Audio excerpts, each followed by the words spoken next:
তিনি একটা বিসিএস এর একটা প্রোগ্রামের আপনারা দেখছেন, তিনি মিডিয়াতে বলেছেন যে চাকরিতে প্রবেশের বয়সসীমাটি 32 থেকে আর কমিয়ে আনা হোক। আলটিমেটলি আমরা শিক্ষার্থীরা মনে করি সে একজন ভান্ডারি জাহিদ বলে আমরা জানি। এই ভান্ডারি জাহিদ সাহেব কোন তামাক খেয়ে, কোন গাঞ্জা খেয়ে তিনি এই কথাটি বলেছেন যে 32 থেকে কমিয়ে আনা উচিত।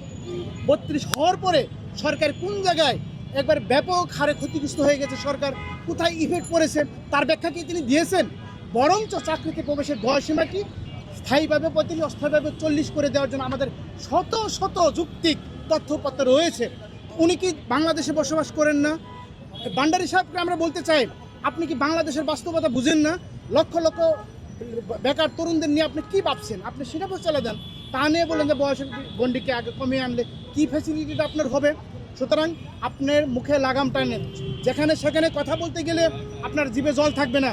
সুতরাং সাবধান করে দিচ্ছি, শিক্ষার্থীদের নিয়ে অহেতুক কোনো বক্তব্য যেন আপনি ভান্ডারী জাহিদ স্যার আপনার মুখ থেকে যাতে না আসে, এখান থেকে হুঁশিয়ারি করে দিলাম। এটা হলো আজকে আমাদের বক্তব্য।